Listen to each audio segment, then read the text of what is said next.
774 million people worldwide can't. Who can finish that sentence? Read. Can't read. 774 million. It's amazing, isn't it?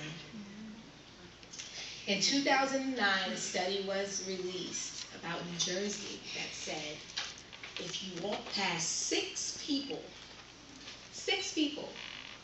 at least one of them cannot read on a grade level above a fifth grader. And that was in 2009. Literacy this night, first of all, I want to tell everybody thank you for having me here. It's an honor to be able to talk to you, parents and students. Of course, literacy is important to me. I'm an author, so of course it would be. I need people to know how to read, so they read my book. But it's important to me for other reasons as well. It's personally important to me. My grandfather was illiterate. He could not read or write. He grew up in South Carolina, and he was abandoned at an early age by his mother. He never knew his father. And he was adopted by a family who he worked on their farm. And they put him in school, and they changed his name to Rogers. And that's where Rogers comes from. Lorraine Rogers, that's where I got my name from. I'm from the family that adopted my grandfather. I'm learning recently that my real last name, or my family's lineage name, is Scott. So he was adopted by the Rogers family, who changed his name when they enrolled him into elementary school, which a lot of you guys are in right now. My grandfather was passed from grade to grade, even though he did not meet the criteria to be on grade level in reading and writing.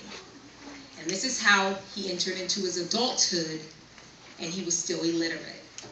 Okay? He went up to the 6th grade. And when he got to the 6th grade, he was told that it was time for him to drop out of school because he needed to work on the family's farm. Now, do we have any 6th graders in here tonight? Anyone in 6th grade? Okay, or any parents in here with children in 6th grade? Okay. Can you imagine a 6th grader? Now think about yourself, even when you're, the parents who are here, when you were in 6th grade. Can you imagine as a 6th grader, you graduate, and it's exciting, right? All of our parents made a big hoopla about us graduating, and we're going to make a big deal when our kids, the ones who still have little ones, when they graduate. But can you imagine as a 6th grader being told, your education is over. It's time for you to help the family eat. That's what happened with my grandfather, okay? And he went on to grow and to go into his adulthood. And let me rewind back a little bit. It's important to understand that in the South, during that time, education was not as important as providing for your family, okay? This was, a lot of years back. And back then, it was more important to be a help to your family than to be educated. And so when he got to the 6th grade and the family needed him more and needed more of his time, and I can imagine through the school years, if the crop needed, if it was time for the crop to be picked, I'm sure he was there, and missing school days and all these different things that probably contributed to his illiteracy, okay? Now, he grew up, and my grandfather was of a great mind. He was smart, and he had dreams.